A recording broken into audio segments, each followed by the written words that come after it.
So we're going to kick off. I think there'll still be a few people joining, but let's start, given that it's now on the hour. So hello everyone, I'm Emily Marchant. I'm going to be the main presenter today with Helena. So I'm presenting to you because I'm the Open Research Services Programme Manager at Cambridge University Press. I work on our new platform, Cambridge Open Engage, which is something we'll tell you about at the end of this presentation. But I'm also going to talk a bit more generally about open research as well, because my role kind of encompasses lots of different aspects of open research. So that's me. I'll let Helena introduce herself and then we can get started with the presentation.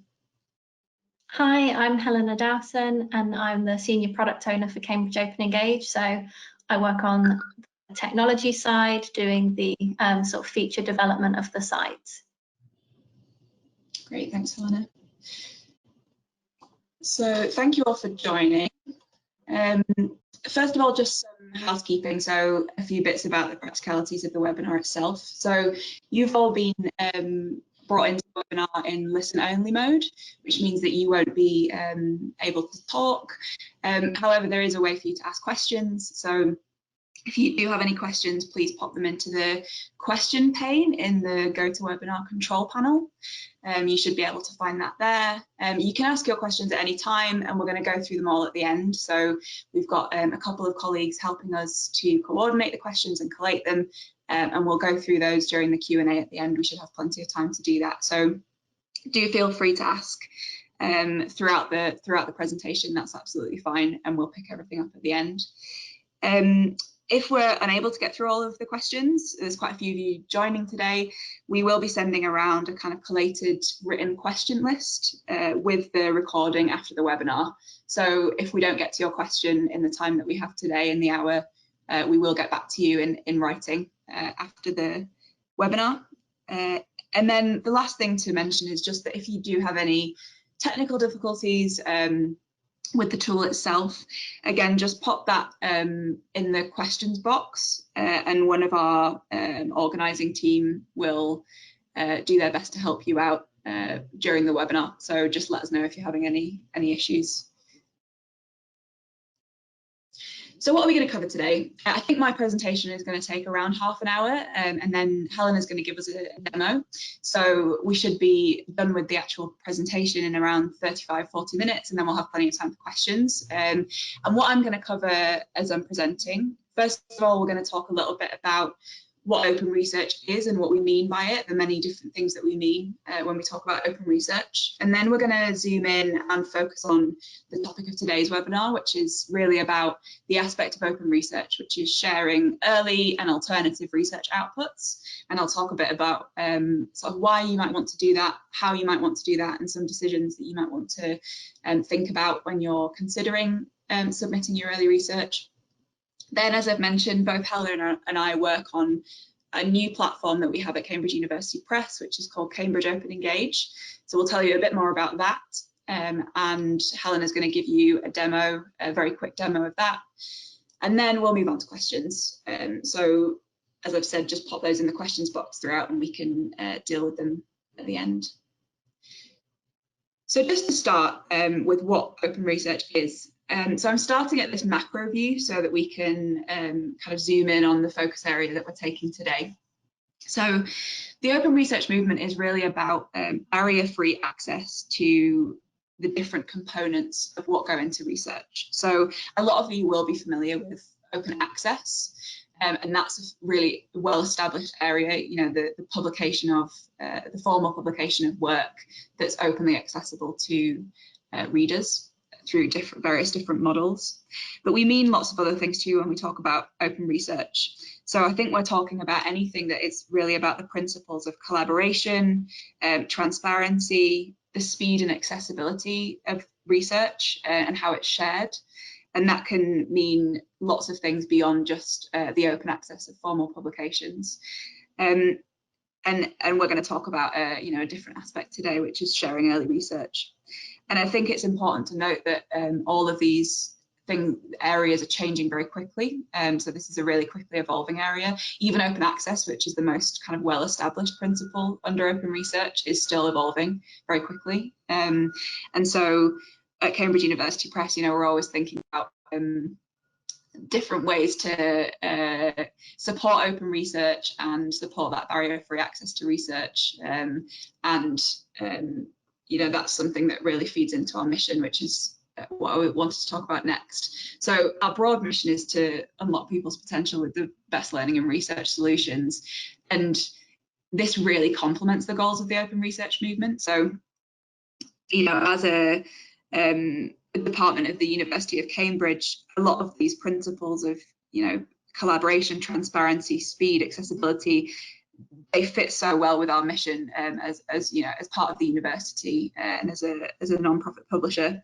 And so we are investing in lots of different kinds of openness. And one of them, which we're really going to focus on today, is launching this new site, Cambridge Open Engage, to kind of support the early and alternative research space.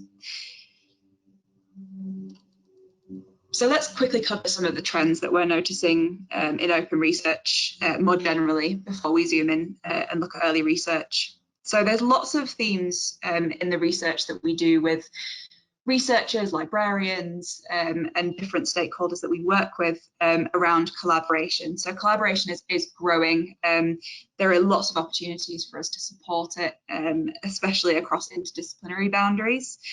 While face-to-face collaboration continues to be really important, of course, during the current situation and also more broadly, we are always looking at ways to support collaboration in a virtual environment too. So that's a really important trend that we're noticing. And as well as obviously the current situation that we're all facing globally, there's lots of advantages to virtual collaboration. So bringing collaboration online can do a lot for the environment if it allows us to decrease our travel to things like conferences. And it can also support the increasing diversity of authorship, collaboration and research too, allowing a broader audience to access the collaborative events that are going on. So collaboration is a really important aspect of what we've been thinking about with Cambridge Open Engage.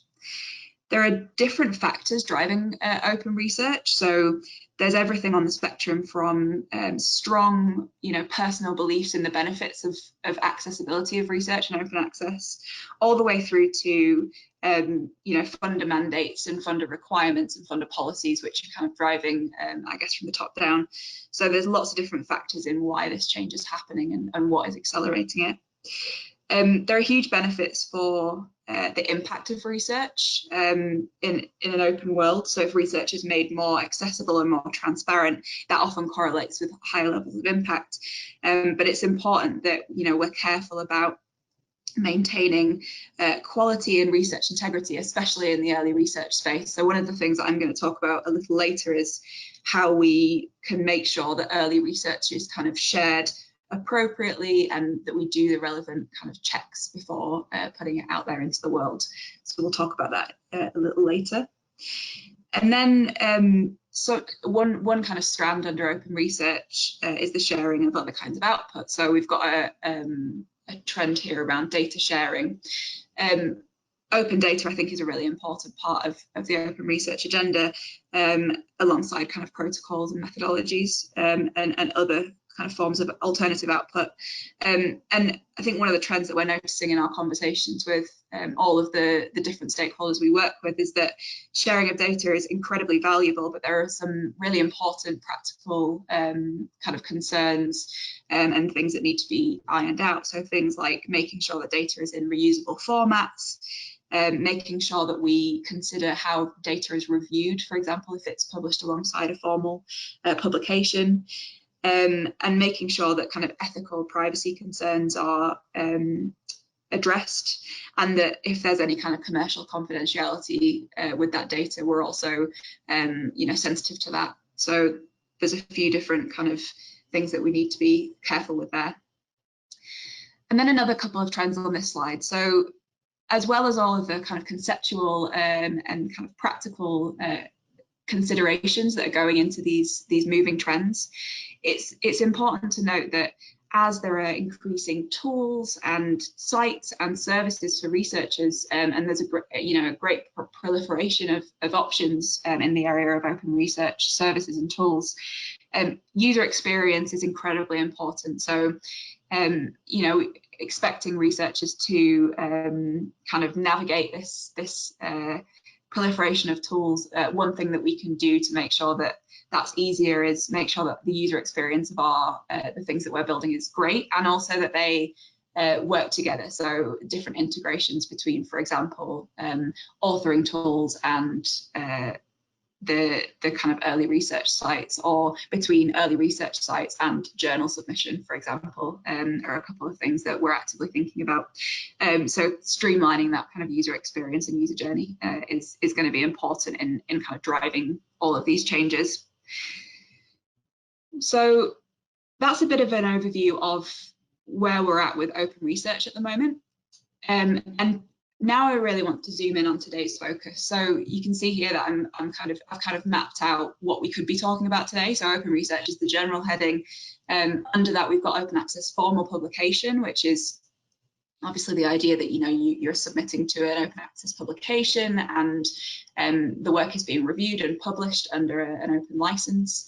But what I'm going to really focus on in the next few slides is early and alternative research output. So the idea that you would be sharing your work prior to that formal publication, or you would be sharing the kinds of outputs that wouldn't usually go on to be published. So that's what we're going to talk about next.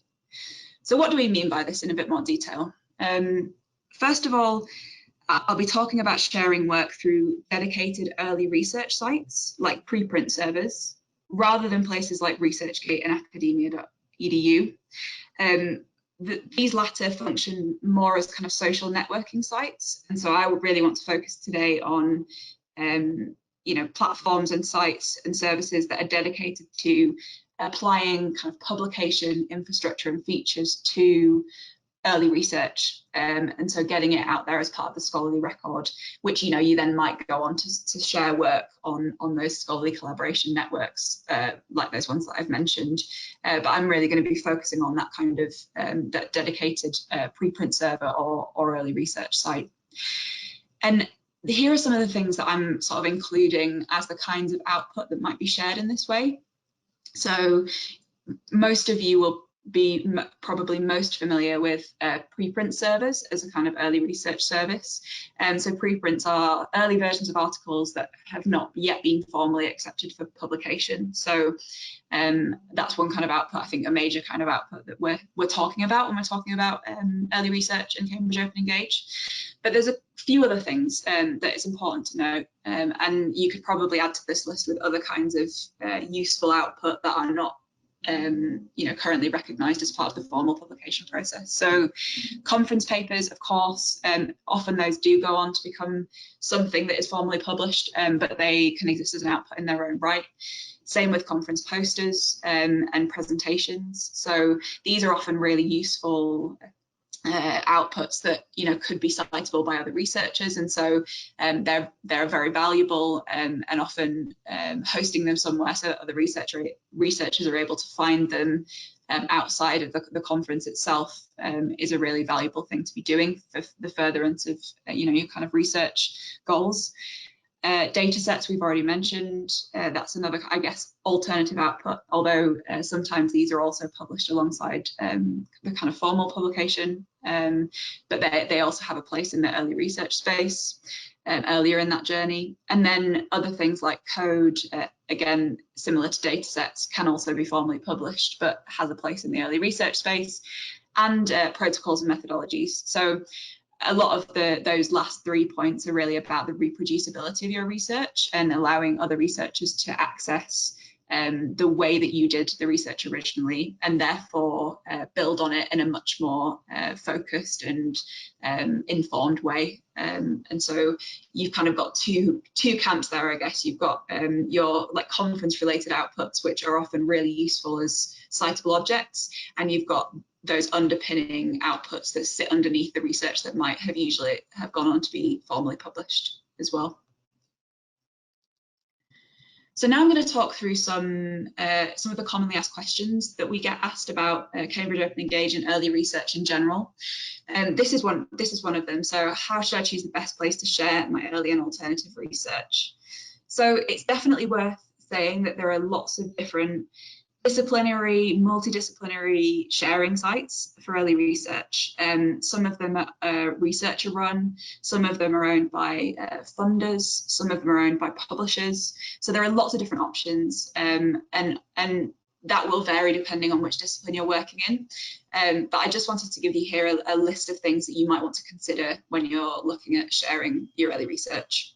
So first of all, if there's a clear sort of option in your discipline and that has a site that has a really good reputation, that people commonly use, that people are commonly consulting, that's of course a factor in this decision. So that's the first one I've got here. And then there's some other things that might make the difference between where you might choose to host your work. So one of them is DOI registration. This is really important, and it sort of makes the difference between the early sharing sites that are dedicated to that and some of the kind of social or scholarly collaboration networks that I mentioned on the last slide. So when you post your work on an early research site, often it's given a DOI or another kind of identifier. And what that does is it makes it part of the scholarly record. It makes it citable.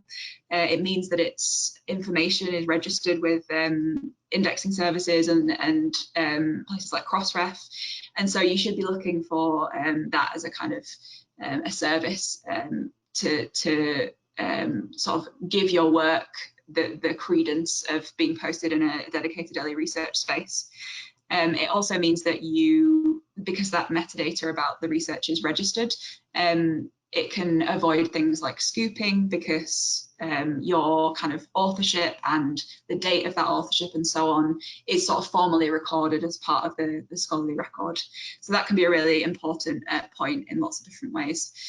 Funder requirements. So you may have funding for your research where your funder is encouraging you to post your early research in a certain place. Some funders own their own repositories to do this, so it's worth checking with your funder whether or not they have policies around this. Screening checks and clear policies. So most early research sites will have a level of policy on what they do and don't allow to be posted. There are differing amounts of information on this available across the different options. This is something you might want to look at because it makes it clearer whether or not the work you want to share is acceptable to that site. So you could look at that in advance and see if they take the kind of output that you're interested in posting. But also looking at the screening checks of a site means that you know that what kind of checks are going into the work that will sit alongside your work. So it can often be a good measure of the kind of the quality or the attention that's paid to the work that is posted on a particular site. So it's definitely worth taking a look at any policies that are listed on each option. Accrual of usage metrics. So this really is, again, goes to that DOI point in that when you're posting this early work, one of the benefits is that you can start accruing views and downloads and citations. And so that's an important service that these sites should provide. Versioning support. So in the early research space, often you'll be wanting to iterate on your work. It's by definition, it's not finished at this point. So you might want to make amendments, but given that it's now part of the scholarly record, the way that we would usually support something like that is through offering versions. So you would be able to upload a new version. It's all listed correctly. It gets updated with places like Crossref and the indexing services, and readers can very easily find either an earlier version that they cited, and then also easily be pointed to the newest version that you've uploaded. So that's something to look for too, especially if you think you're going to be amending that work over time once you've posted it. Links to formal publication. So this feeds into the same point. If that research output goes on to be published, does the site offer a link to that formal publication and therefore make it easier for the readers of your work and other researchers to find the kind of the timeline that work has gone through. and to find a formal publication if that has occurred. Easy collaboration and sharing, so you'll see things like social sharing tools on some platforms. You might also be interested in looking for any collaborative features where you can, for example, discuss your work with other researchers on the site, that kind of thing. That's something that I think lots of sites don't yet offer, but it's certainly something that we're looking at very actively, and I'm sure that features like that will be appearing now that we're all collaborating much more virtually.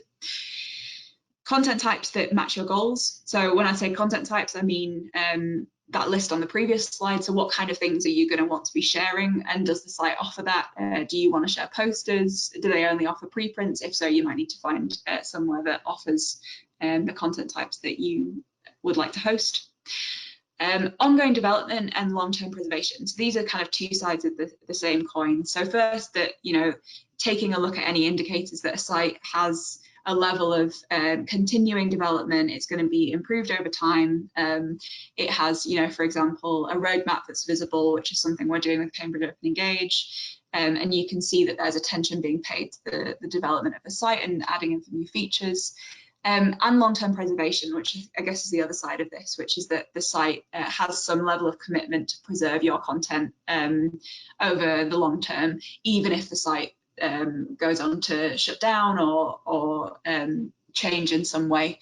And so that's something we would take really seriously at CUP, is that we would, you know, we would always be very careful that any research like this that we posted, we have a plan in place to preserve it in the long term, so that things like citations still link up to the content itself.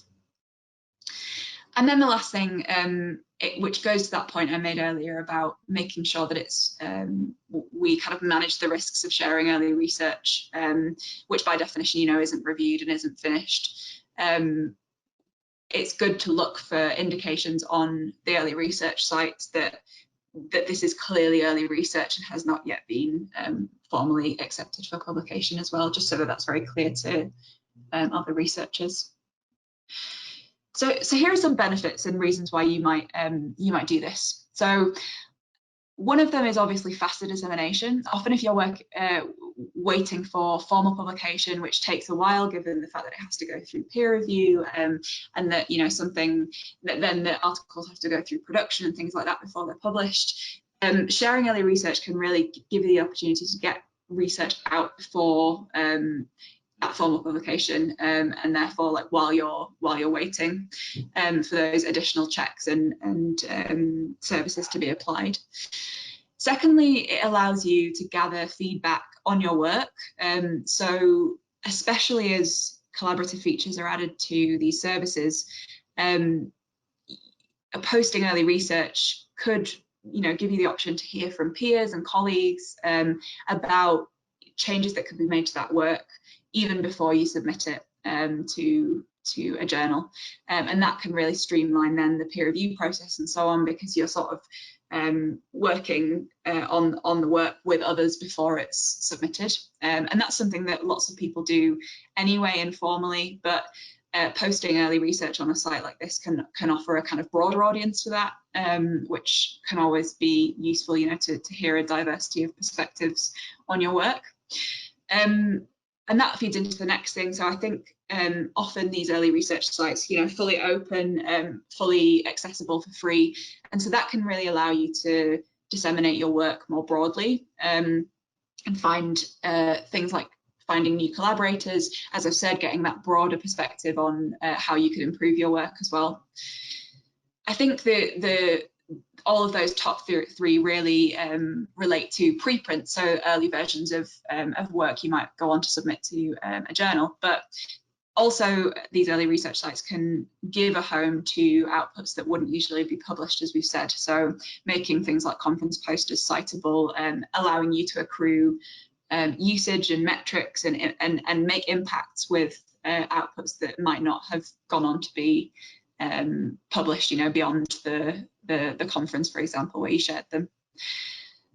And then in the case of sharing data, codes, methods, protocols, that kind of thing, as we've said, that can increase the reproducibility of your research and give other researchers the tools that they need to build on it more efficiently and more effectively. So a few things, if you've looked at the options that you have and you sort of decided on a place that you'd like to post your early research, here are some other considerations you might want to make, which are a bit more about the principles of doing this. So one is that you should certainly check the policy or policies of different journals or the journal that you plan to submit to. In most cases, we're seeing that journals have very permissive policies now about the posting of preprints before formal publication. So for example, at Cambridge University Press, all of our journals are permissive and allow researchers to post preprints in advance of publication. But it's definitely worth checking because obviously, as one publisher, we can't say that that's the case for every publisher, and there are certainly some journals that will still not have that permissive policy around preprints. So it's definitely worth a good check, even though the majority of journals will be happy that you've happy for you to post a preprint. You should check whether you're allowed to share some of the outputs that you have. I mentioned that there might be concerns about, for example, commercially confidential data sets. And so looking at, in the context of your own research, any limitations that might exist on the different outputs that come out of it. This is especially often the case with data. And so that's why I've put that there as an example. You should, before you post anything, always ensure that you have any co-authors' permission to share that work. So in most cases, how these sites function is like a journal. So you would be, one author would submit, and while co-authors might be notified that that work has been shared, often it's difficult to kind of go back after the fact and after you submitted. So it's really important that you do consult with any co-authors in advance of sharing that work. And it's also definitely worth noting that in most cases, and certainly in the case of Cambridge Open Engage, once you've submitted your work to an early research site, it does become citable, as I've mentioned. And so often the policies that sites have are that although work can be versioned and amended, it often can't be deleted once it's posted. You can imagine that if somebody has cited your work on an early research site and then it disappears, obviously that's not great for the kind of integrity of the scholarly record. So it's definitely worth mentioning that once you've posted in many of these sort of more formal early research places, then that work is gonna be there and is gonna be part of the scholarly record, even though you'll be able to amend it in most cases through versioning and through linking to formal publication.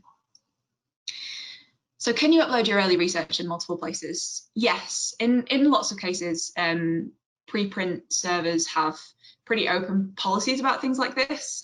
So we certainly don't have a policy against accepting something that's been uploaded as a preprint in a different place. Although some places, may have differing policies around that. We would usually discourage it though. So one of the reasons that we would discourage it, well, the main reason is that if you post your preprint in multiple places, yes, it may reach kind of different audiences and broader audiences, but it also means that things like citations and other usage metrics like views and downloads would be split across multiple places, which can often mean that the impact of your research looks like it's less than it is. So we would definitely usually encourage you to choose one place, upload your work, and then share that one place with multiple people and multiple audiences in whatever way that you would like to, whether that's through social media or scholarly collaboration networks, that kind of thing, just so that you keep all of those metrics together. So what kind of screening checks apply to early research? We often get asked, is this peer reviewed? And the answer to that is certainly no. So one of the ways that we can get this work out quickly, so on Cambridge Open Engage, we get work out within 3 to 5 days, is because we're not going through the full formal peer review process, and that's really not supposed to, you know, our preprint servers really don't replicate that peer review process that happens later in the researcher's journey. So checks do massively differ, I think, depending on the service, but you can often find those policies, as I've mentioned, and that's a good thing to look at when you're assessing whether to post your research somewhere. So as an example, though, I can speak to our policies and checks on Cambridge Open Engage, which is something that I manage. So with every piece of research that's submitted to us, we conduct a whole checklist of checks. And really, these are about kind of minimizing risk to readers, and also making sure that that content is, you know, in the spirit of what's intended, the site's intended for. So we look at whether the submission is in English. At the moment, we don't accept submissions in other languages, mainly because that would make most of these other moderation checks pretty impossible to do. It's something that we will certainly be considering over the much longer term, because as things scale, it might be easier to manage checks in other languages. But at the moment, we only take submissions in English. Here's the biggest question. So we look at whether the submission is scholarly. This is, of course, a matter of really careful judgment, but we have set, you know, a scope for Cambridge Open Engage, which is that work, although work should be can be in its early form, and we don't peer review it in the sense of looking at its quality and its capacity to be published. We do check that it's scholarly in tone, and that it isn't, for example, promotional or you know, pseudoscience or you know, other kinds of submission that aren't in the kind of in the scholarly tone. We look at plagiarism, so we check everything with an automated plagiarism checker, and we look at whether things have been previously published. So as I've said, you know, if something's been posted on another preprint server, we wouldn't reject it, but if something has been formally published before, we wouldn't take it. And so that's the line that we draw there. We look at the accuracy of key metadata. So given the, you know, the importance of search and discovery services like Google Scholar in kind of you sifting through the huge amount of research that exists, things like authors, title, accuracy are really important. And so we do make some checks to ensure that the metadata that's going out there into the world is accurate. And then we also check whether that research presents a risk in the early space. So is the research risky without a full peer review? So a couple of things here that we are very careful about. One is the kind of research that needs very thorough ethical approvals. So usually this is things that research that is conducted on human or animals as data subjects. We do a raft of more careful checks in those cases because we need to be sure that, you know, the author is able to declare that they've had ethical approvals. And then secondly, we on Cambridge Open Engage don't accept content that has any clinical implications or implications for clinical practice, because really that level of the level of checking that we do wouldn't be sufficient to post work that may affect, you know, how patients are treated, or, you know, whether individuals are, you know, how individuals are managing conditions, that kind of thing.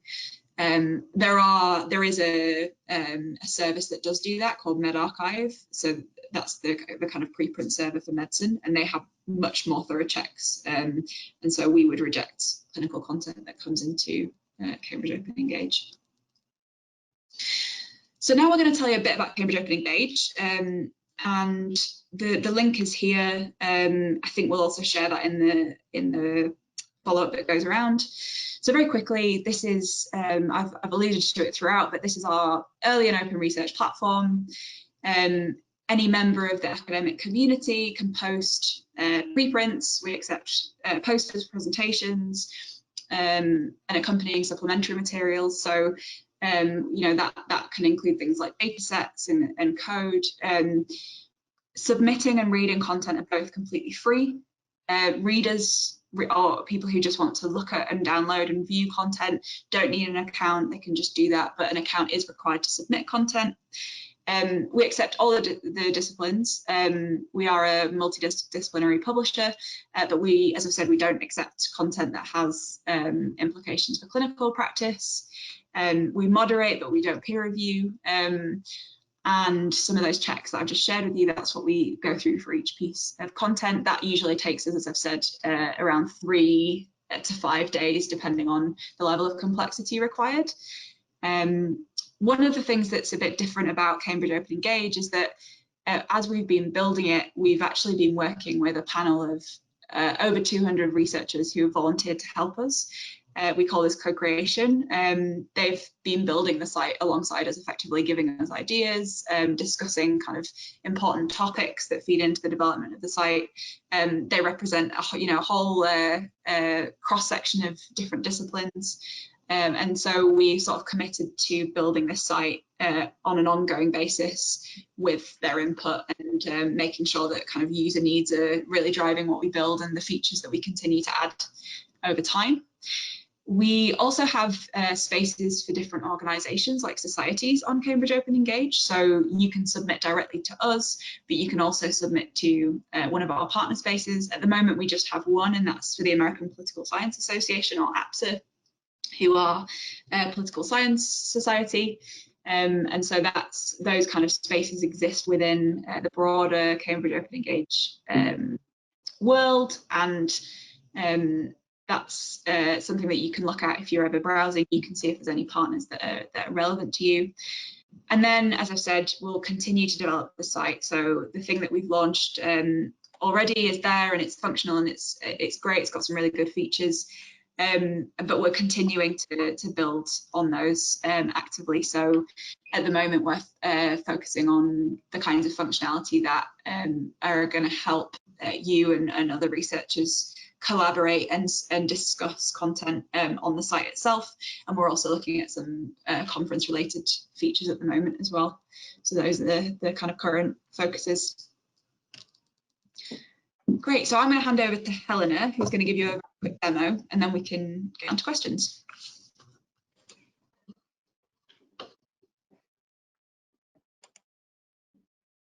Hi everyone. Yeah, I'm going to give you a quick overview of the site. So I'm going to start initially by going through 2 of the main user journeys, which are a sort of discovery browse user journey and a author journey. So I'm going to start off by showing you a bit of the author side of things. So you can see there's 2 calls for action on this homepage, and this is search and this is upload content. So as an author, if I come to the site and I want to upload content, then I would select this option and I'm taken to a submission journey. Or I can choose to log in and go directly to my author dashboard. I'm just going to show you that now. So I've logged in and I'm an author.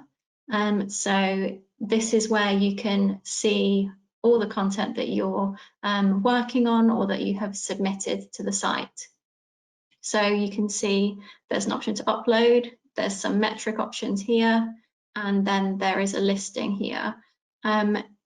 At the moment, I have 2 papers which are in progress, and I'm just going to launch into the submission journey from one of these, which I've sort of pre-prepared, so I don't have to spend too long going through all of the steps. So when you decide that you want to submit a piece of content, you'll be taken to a 4-step submission process, and this is the first step where you add all your author information, and this is where you can add your affiliation, your institutional affiliation. You can connect your ORCID. You can declare any co-authors if you have them. And then you can proceed to upload your content and add all your key metadata. So it's really important here that you associate some solid metadata with the content once you've uploaded it. So you would need to add your subject. So you can choose the subject you want to associate your content to. You can choose your content type, so poster, presentation, or working paper. You would add your title and your abstract, and these would be as descriptive as possible using the keywords that you essentially want to pull out from that content, because the title will be discoverable in search, it will be indexed in places like Google Scholar, so it's important that you make those as rich as possible. You can add keywords, so you can enhance the metadata using keywords here. You can obviously add and remove those. You can add funding information here, and for funders you can search for a funder and you can add your grant ID, and for this we would query the FunderF database to make sure those are captured in a uniform manner. You can declare competing interests, so if you want to declare something with your content submission, that would go to the moderator and then it would also be displayed on the content item page. You can upload supplementary material. So for this example, I've just uploaded a PDF, but this could be a video, an image, a figure, a table. You could also associate data with your submission. So you could upload a web link if you wanted to. And then when you have sort of added all your content and added all your metadata, you choose the license under which you wanted to distribute your content. So there's a range of licenses, and obviously the information you can read about those, and you could select the one you want. And then you'd come to the review step. And this is where you can just go through and check your submission. You can go back and edit each step if you want to. And then once you're happy with it, you can submit your content. And once you have submitted it, you'll see your content in your author dashboard here, and it will be waiting approval from a moderator. And Emily's gone through all of those sort of moderator checks that we would go through. So it would be sent for a plagiarism check, and it would go through the moderation checklist. And if it was approved on the site, it would be indexed in search, and it would be made discoverable on Cambridge Open Engage, and also in other areas like Google Scholar, for example. One of the other great things about your author dashboard is that once you have a number of live content items, you will be able to track metrics here. So you'll obviously be able to see how many live content items you have, but you'd also be able to see how many views. So abstract views means how many times a user has clicked on the content item page and viewed that information and all the metadata that you added on submission. And you could also see how many times someone has downloaded that content. So that'd be how many times they've actually clicked on the download PDF button, for example. The metrics as well are all aggregated on the homepage, so you can get an overall view of the site here if you're coming to the site as a researcher rather than an author. And you can also view key metrics on the content item page as well, which I will show you. So I'm going to just sort of nip into researcher mode at the moment. So if I come to the site and I'm looking for content, then I can launch a search. And this is an example of the search on Cambridge Open Engage. So because Engage is sort of the umbrella site, so you can submit to Engage, but you could also choose to submit to one of our partner sites. The search for Engage covers everything, so it will cover Engage content and partner content. So as a researcher, you find everything in one place. So you can essentially search by subjects. Refinement options are down the side here. You could also refine by content type. So if you were looking specifically just for posters, you can do that. You can refine by partner. So if you were just looking for content from apps or preprints, for example, or just from Engage, you can do that. So you can refine by keyword.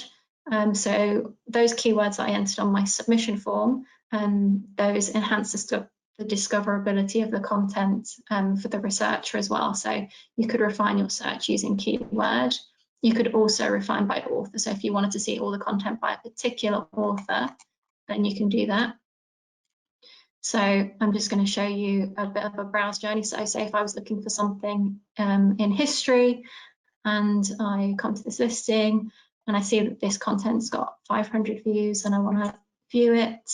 I click through to the content landing page. So all approved and live content items have this, have a landing page like this, and this is essentially all of the metadata that you would have added on your submission process. So you've got the subject you selected, you'll have got the title, and you've got the author information, the abstract. And importantly, when it was approved and posted, as Emily mentioned earlier, it's been given a DOI. So this piece of content is now part of the scholarly record. You can see the license under which it's been posted, and you can see the views, so the views and the downloads here.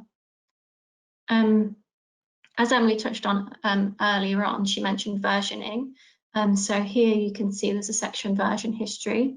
So if you were to, in your author dashboard, have a live piece of content and you wanted to iterate on that piece of content, you would be able to do that from your author dashboard. So you can log in and you could choose to upload a new version. And that means that you can build on the research you've previously uploaded. And as Emily explained, you can easily navigate between versioned content. And I can just show you a quick example of a versioned item. We have one on APSA preprints. So this example has been gone through sort of 6 iterations. And if you had previously cited a previous version, then you can still access that version, but you can also go to the most recent page so you can see the most up to date. The other thing you can do from your author dashboard is request a retraction if that was necessary.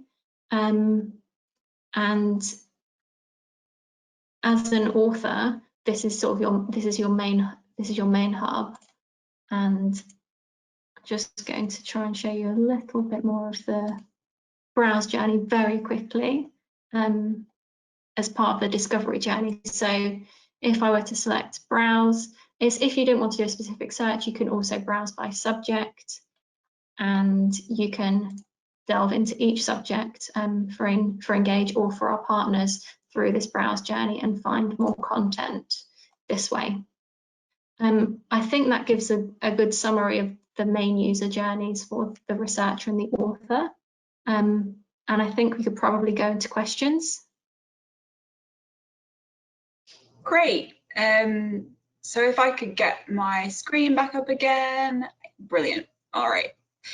So I'm going to go through the questions and I'll just hand over to you, Helena, where there's any technical questions. Okay. So first of all, we've been asked a great question: how to ensure that your plagiarism report is at 0%. So we barely ever get a plagiarism report that's at 0%, and that's mainly because in most cases, things like quotations and your bibliography will show up some level of text overlap.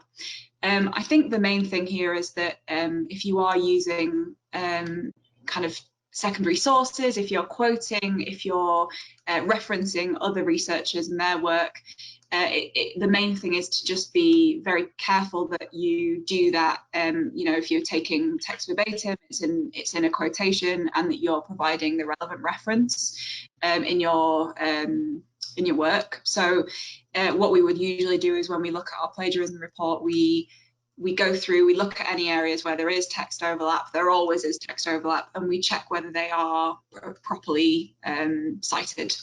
And so that's really the main thing to bear in mind, is that you need to be really careful about citing appropriately as you're using text from other places and other researchers.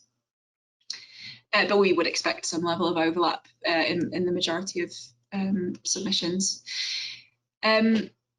Okay, next one. This is a really great question. So when somebody has asked, when we publish a preprint and meanwhile also submit to a journal that uses blind review, do you think it would cause a problem in the publication of the paper? So the matter of double blind review in particular is really important with preprints, and this person is correct in pointing out that, you know, if you've submitted a preprint to an early research site and then submit to a journal that uses blind review, it is very possible that the reviewers may find that preprint, and therefore that affects to some extent the blindness of the review.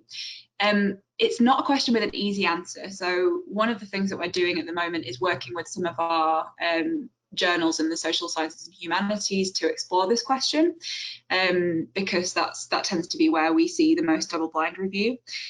What's likely is that we'll put out some kind of advice on this, because it is a fairly new issue that's arising, both for researchers and our journals, on how to manage it.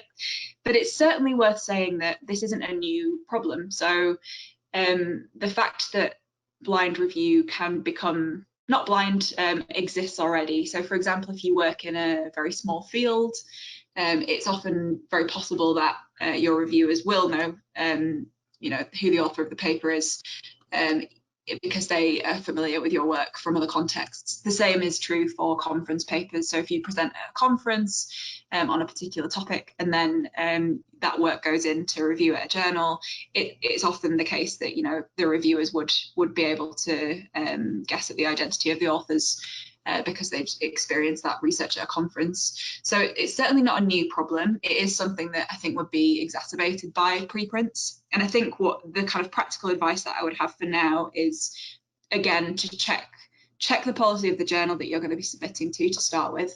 And then if you do have concerns because you know that the work is going to be going through blind review, do just contact that journal. That's why the editorial office of the journal is there.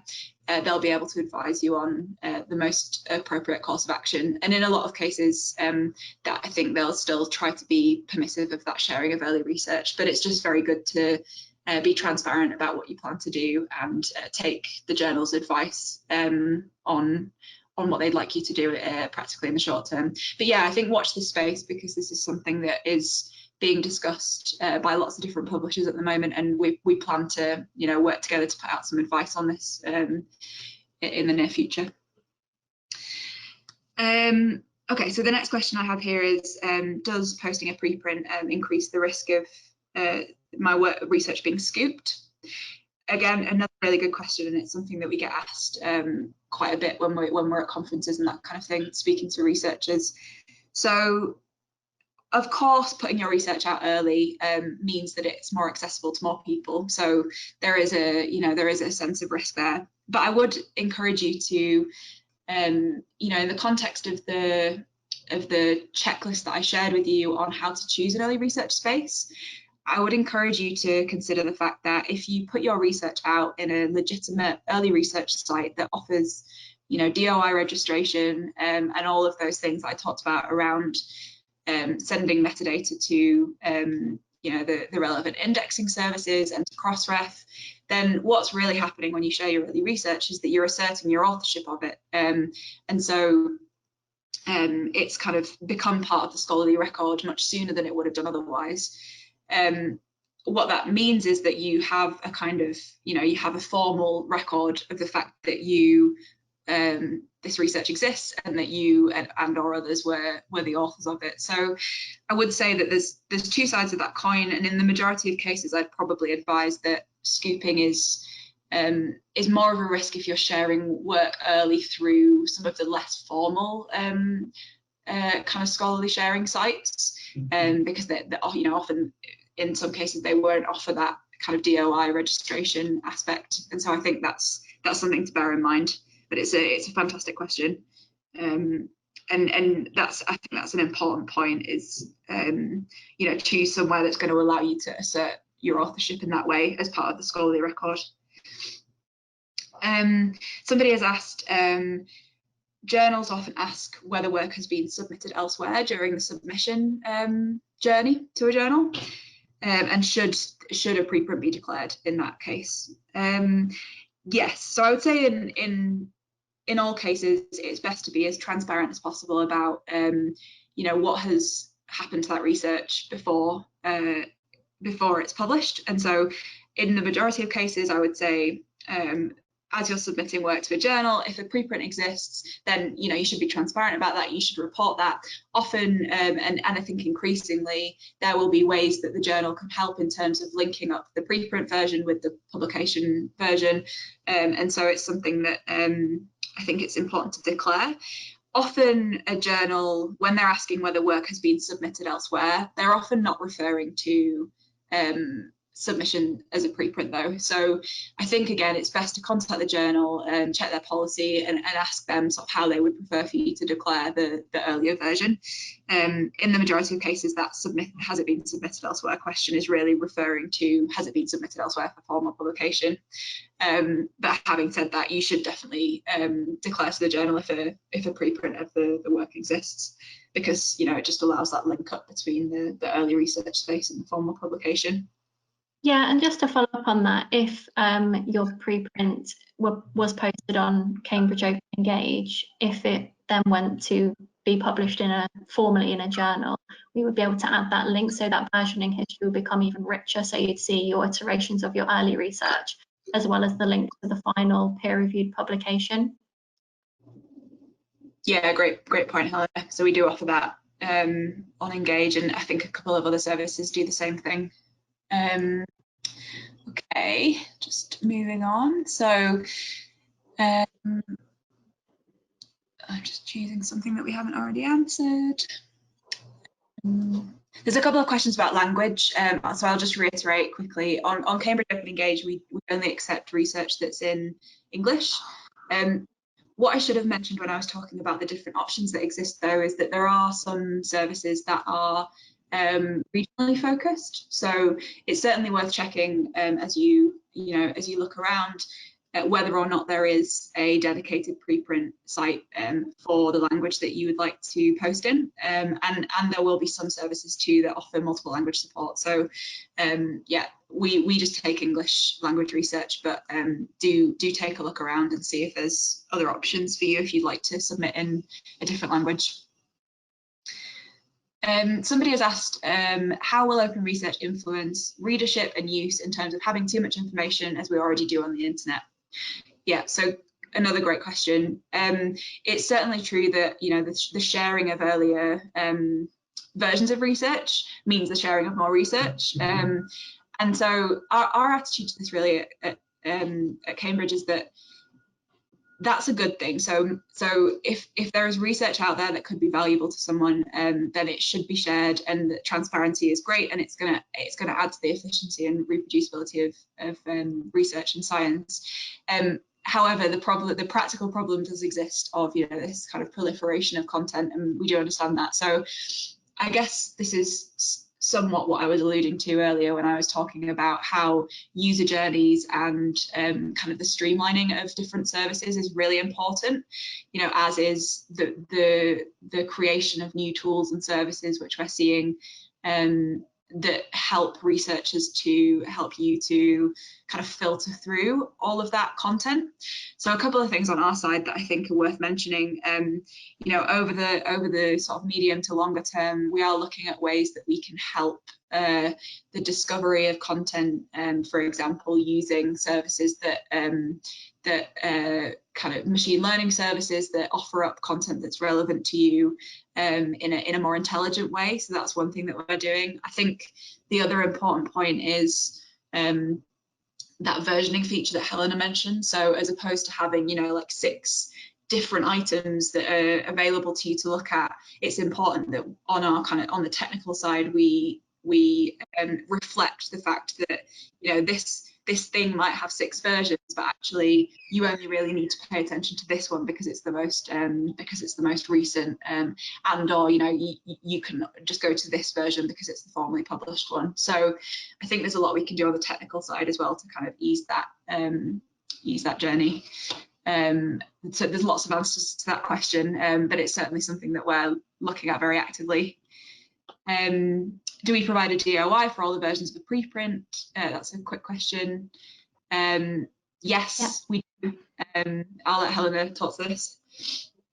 Yes, we do. So each version has a unique DOI with a version v2, for example, at the end of the version, at the end of the DOI, to identify it as separate. So we do that. Great. I think we're just about at the end. I'll take one more question. We've got lots of different questions, so thank you for sending those in. As I've said, we will follow up after this with written answers to all of these, but let me just choose one more to take. Yeah, what's the criteria or quality of the working paper for getting published? So this is a really good question. We of course do those screening checks, and the main one that is the kind of source of discussion is whether or not content is scholarly or whether it's sort of at that right stage to be shared. So we usually in that case look at things like are there lots of kind of citations and references in the paper that build on other researchers' work? So that's something that we look at very actively. We also make sure that something is, so for example, in the case of conference presentations, often a conference presentation in its own right might have less kind of shareable, citable content than it would have done with the researcher speaking to the slides or speaking to the presentation alongside and giving that extra context. So we also look at, for example, the question, would this work be useful for other researchers to cite? Because really that's, I think, one of the main aims in sharing research in its early stage, is that it's kind of there for others to build on. So those are two examples of the kinds of things we look for in making those judgments. The other thing to mention is that we will have commenting available on the site soon. So what's going to be fantastic is that other researchers will be able to kind of give input on what's most useful to them and how things might be built upon. And so there's going to be much more kind of community involvement in kind of identifying which work is useful and citable over time. So I think we're right at the end of our time now. So I'm just going to close, and again we'll share a recording of the webinar, and we'll also share some written answers to these questions for those of you we didn't get around to answering. But yeah, just to say thank you so much for joining, and do be in contact with us if you'd like to know more about Cambridge Open Engage or submit your work as well. Thank you. Thank you.